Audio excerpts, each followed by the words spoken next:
मित्रों नमस्कार, मैं हूँ राकेश कुमार। आप देख रहे हैं मत अभिमत। मित्रों, एक फिल्म आया था साजन चले ससुराल, गोविंदा और करिश्मा कपूर। इसमें एक गीत था कि तुम तो धोखेबाज हो, वादा करके भूल जाते हो। यह गीत मैं इसलिए आपको सुना रहा हूँ कि बिहार राज्य अनुसूचित कर्मचारी संघ 20 दिनों से हड़ताल पर, आज 21 दिन हो गए। 20वें दिन सरकार की ओर से अनौपचारिक रूप से एक वार्ता की गई। तो वार्ता के बाद यह लोगों के दिमाग में था कि वार्ता हुई है और कुछ बातें सरकार मानेगी, मतलब 2 कदम वो बढ़ाएंगे, कुछ 2 कदम हम बढ़ाएंगे और कुछ समझौता होगा। मतलब एक अंदाज़ा था लोगों को कि अब ये हड़ताल समाप्ति की ओर है। लेकिन समाप्ति की बात तो छोड़े, कल भी मैंने वीडियो दिया था और बताया था कि बाज़ाब्ता जो ये बातें हुई हैं, उसके बाद बिहार राज्य अनुसूचित कर्मचारी संघ की ओर से अपर मुख्य सचिव सामान्य प्रशासन विभाग बिहार सरकार को एक पत्र दिया गया। और इस पत्र का लब्बो लुआब क्या था, ये इसके अंतिम पारा को मैं पढ़ के सुनाता हूँ, आपके समझ में आ जाएगा। इसमें दिया गया है अंतिम पारा में कि भौदीय से संपन्न वार्ता में जाहिर सहमति असहमति की स्थिति की संघ की संघर्ष समिति की आपात बैठक में समीक्षा की गई।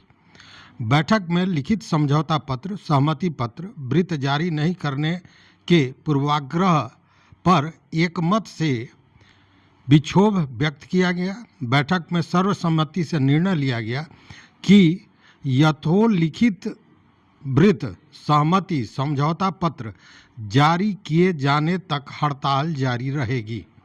अंत में संघ की ओर से भौदीय सरकार से आदर के साथ निवेदन है कि बिना समय बिताए वर्णित लिखित पत्र जारी करने की कृपा की जाए। यह संघ के जो राज्य सचिव हैं सैयद मोहम्मद नजवी साहब, उन्होंने जारी किया था। अब आप अंदाज कीजिए कि अपर मुख्य सचिव सामान्य प्रशासन बिहार सरकार के साथ ये वार्ता होती है और वार्ता के बाद भी संघ को लेस मात्र भी विश्वास नहीं है सरकार पर या विभाग पर। इसलिए उन्होंने कहा कि ये वार्ता से मतलब ज़बानी नहीं होती है, इसको लिखित जब तक आप नहीं देंगे तब तक यह हड़ताल जारी रहेगी। मतलब तुम तो धोखेबाज हो, वादा करके भूल जाते हो। ऐसी स्थितियां कई बार हुई हैं और इसी को लेकर यह बात है। जो ये कल हुआ, इसको लेकर हमने आज 21वें दिन है और जो कर्मी बैठे हुए हैं अनिश्चितकालीन हड़ताल पर, हमने उनसे बात की। पूर्वी चंपारण समाहरणालय के सामने जो कर्मचारी बंधु बैठे हैं उनसे बात हुई, उनके अध्यक्ष संजय कुमार जी से भी बात हुई और कई लोगों से हमारी वार्ता हुई। सुनिए पहले, और सारी स्थितियां आपको स्पष्ट हो जाएंगी कि किस तरह यह वार्ता, इस वार्ता को आप समझें कि एक तरह से भ्रमित करने के लिए यह वार्ता की गई। क्योंकि अब वैसे लोग, अब हम पंचायती करने कहीं जाएं और हमको दूसरा व्यक्ति पंच माने ही नहीं, या फिर हम पंचायती कर दें तो हमारी बात को कोई माने नहीं, मेरी पंचायती को कोई माने ही नहीं, तो फिर उस पंचायती का क्या मतलब है। पंचायती तब करना चाहिए जब वो सारे अधिकार हमारे हाथ में हो कि अगर मैं कुछ कहता हूँ और कोई निर्णय लेता हूँ तो उसको संपन्न कराने का भी मादा मेरे भीतर होना चाहिए। लेकिन ऐसा कुछ यहाँ नहीं है। तो आइए सुनिए, समझिए कि मामला क्या है। कल जो बातें हुई हैं उस पर हम बात करेंगे। संजय जी, हाँ, कल वार्ता हुई, बावजूद हड़ताल जारी है। तो उसमें ये कहा गया, जो पत्र मुझे प्राप्त हुआ है, कि आप लिखित दीजिए, उसके बाद ही हम करेंगे। तो 2 प्रश्न आपसे कि एक, ऐसा क्यों? अगर सरकार या अपर मुख्य सचिव आपके प्रशासन विभाग के जो होते हैं, वो अगर कोई बात कर रहे हैं तो विश्वास नहीं करने का कारण क्या बनता है? देखिए, विश्वास नहीं करने का मुख्य कारण है कि उसमें फाइनेंस डिपार्टमेंट के कोई भी सचिव, प्रधान सचिव उपस्थित नहीं थे। नहीं थे। जब भी पे का मामला होता है और ग्रेड पे का मामला होता है, वेतन में सुधार का मामला होता है, तो वो वित्त विभाग से होता है।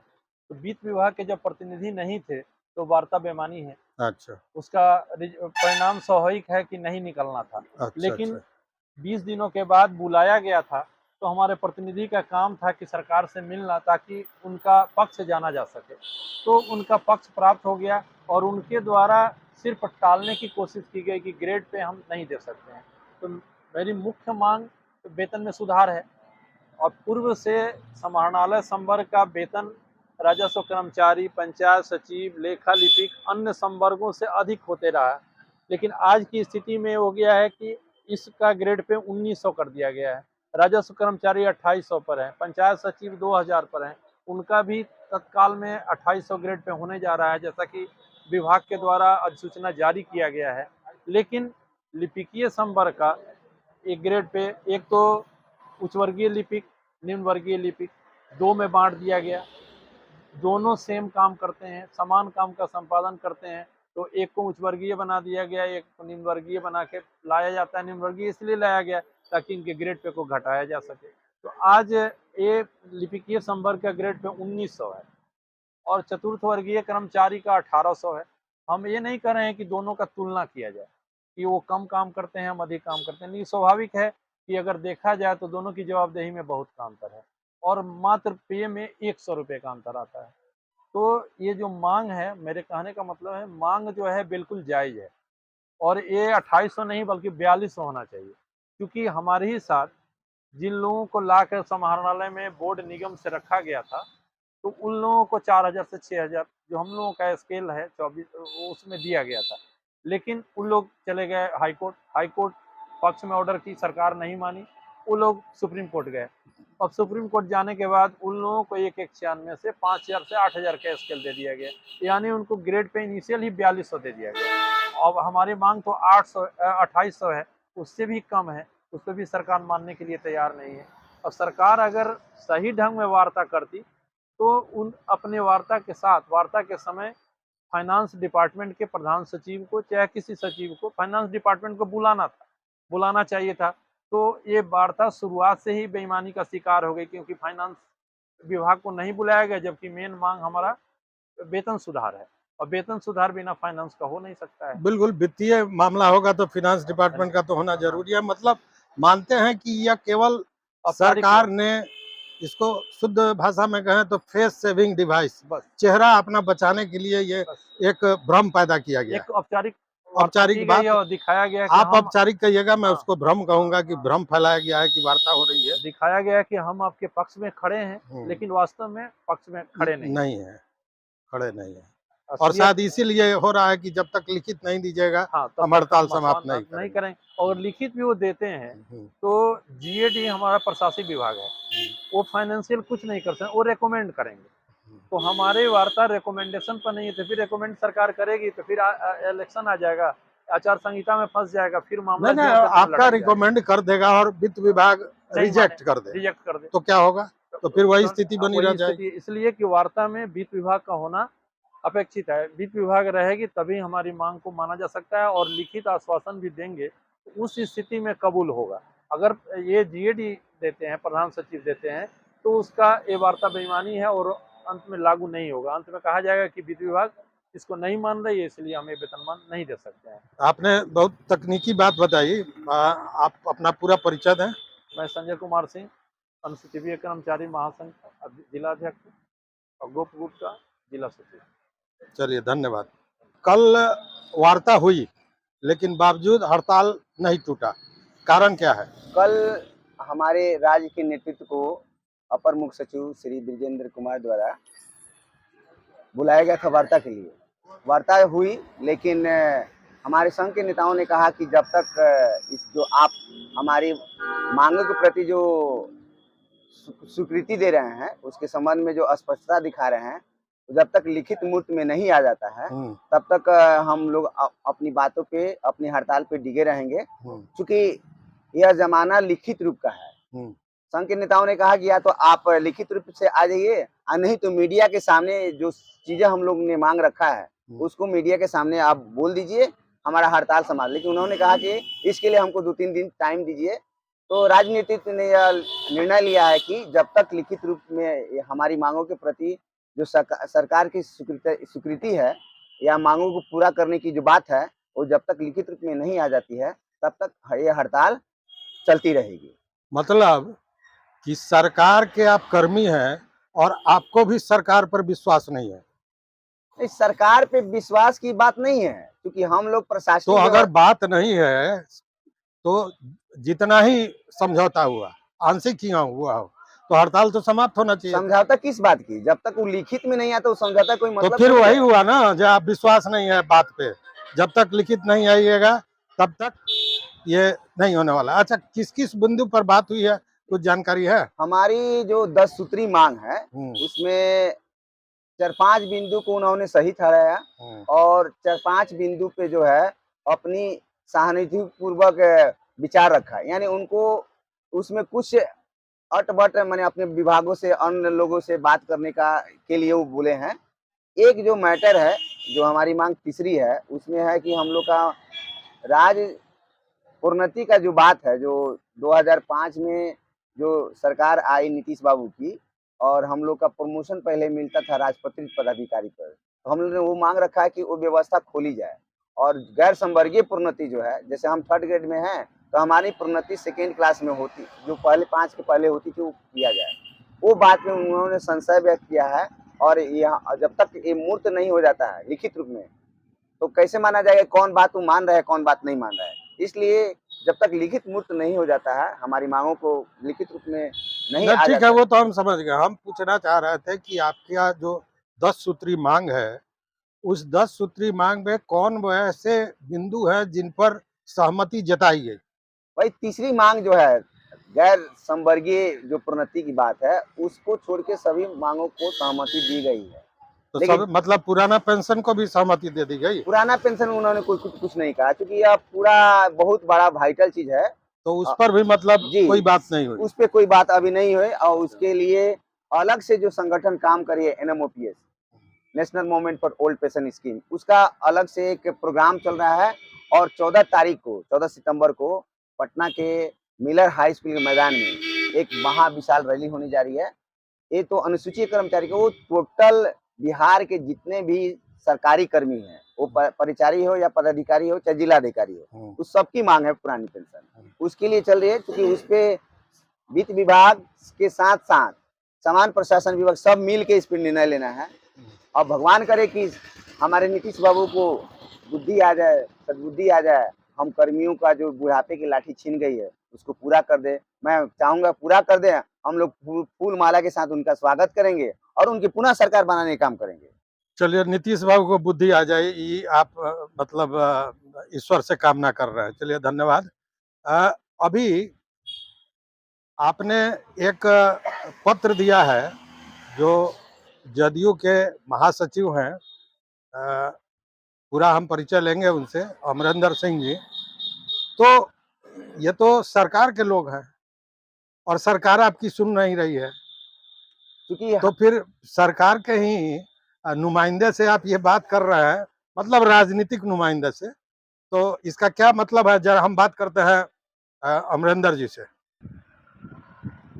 सबसे पहले राकेश भैया आपको बधाई कि आप अपने चैनल के माध्यम से इन लोगों की बातों को, जो यहाँ कर्मी बैठे हुए हैं, उनकी बातों को आप दूर दूर तक सरकार तक पहुँचाने का आपने काम किया है सोशल मीडिया के माध्यम से, तो आपको हृदय से आभार।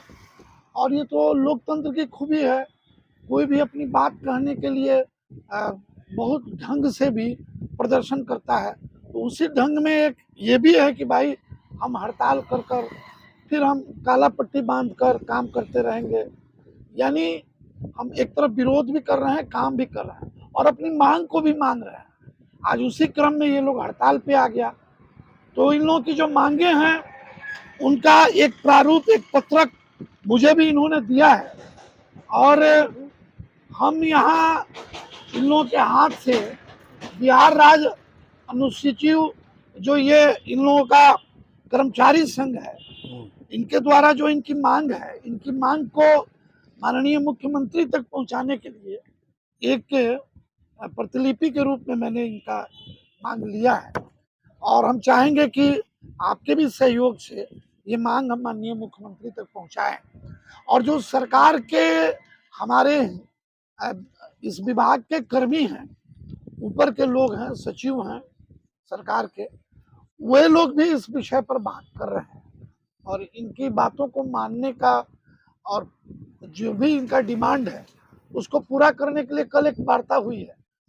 तो हम चाहते हैं कि हम भी चाहते हैं कि सरकार भी, अगर देखिए इनके प्रतिवेदन को हमको पहुंचाना है सरकार तक, तो ये कागजात हमने लिया है, ये एक प्रतिलिपि है और इस पर जो लिखा हुआ है माननीय मुख्यमंत्री जी के लिए, उस पर रिटर्न है, तो ये रिटर्न तो अब चेंज नहीं होगा ना।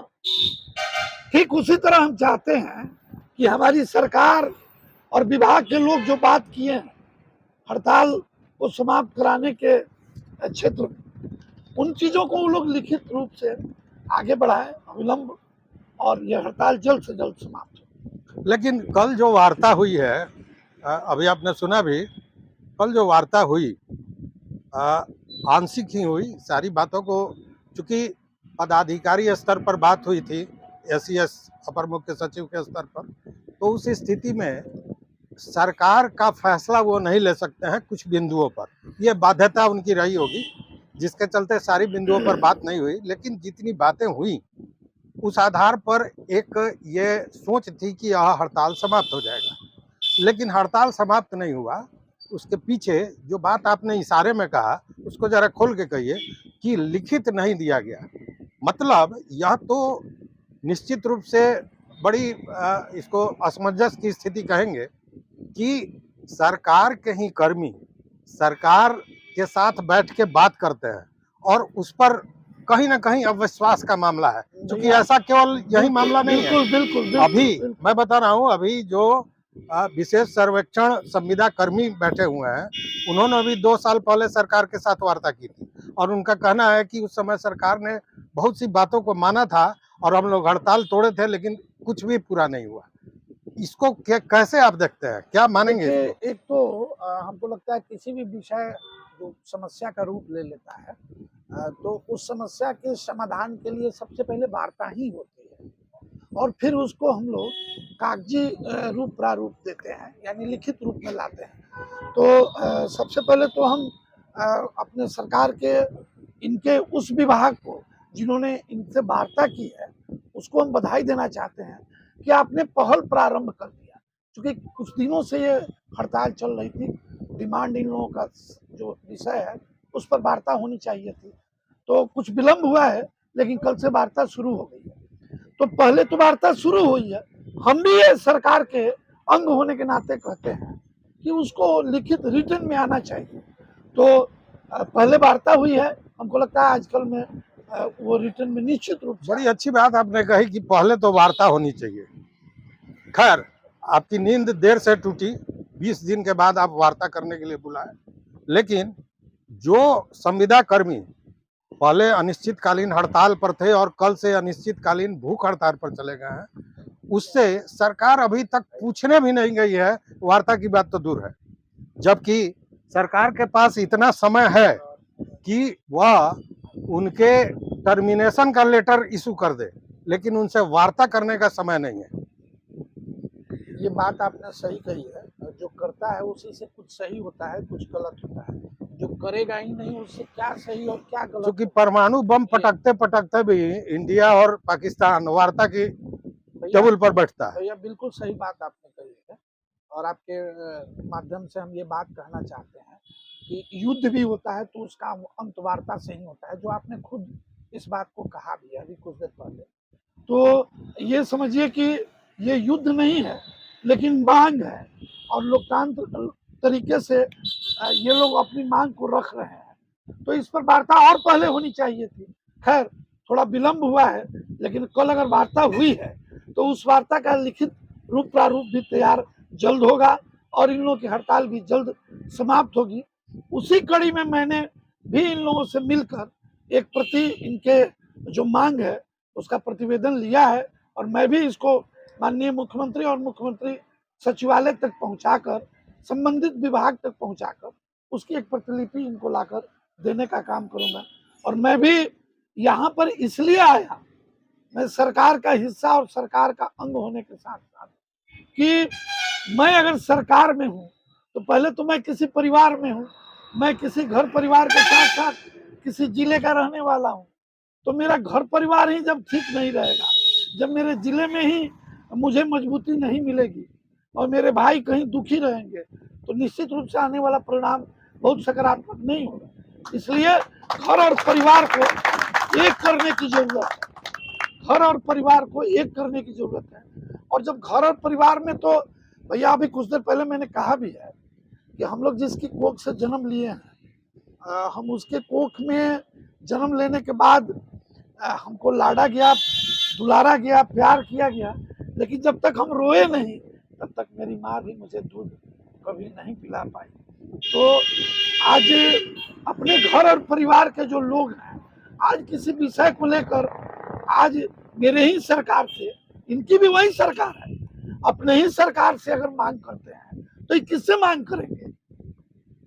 ये उनकी बिल्कुल उचित मांग है और सरकार को इनकी बातों को बिल्कुल सुनकर, समझकर, और हम तो कह रहे हैं हंसता नहीं, पूर्णतः जितना हो सके उन सारी समस्याओं को एक्सेप्ट कर और तुरंत हड़ताल तुड़वाना चाहिए।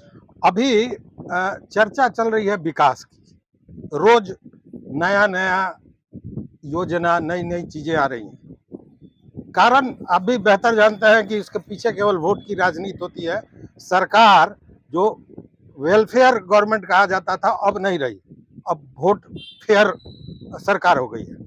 तो उस स्थिति में उन विकास की चीजों को ये लोग जो बैठे हुए हैं, अगर ये न रहे तो केवल आईएएस और आईपीएस पदाधिकारी के बूते आप उस काम को नहीं कर सकते हैं। फिर भी भैया कुछ लोग तो ऑन द रिकॉर्ड बोलते नहीं है, हम तो ऑन द रिकॉर्ड आपके सामने बोल रहे हैं कि ये लोग घर परिवार के हमारे लोग हैं, ये यही रहेंगे, मैं भी यही रहूंगा।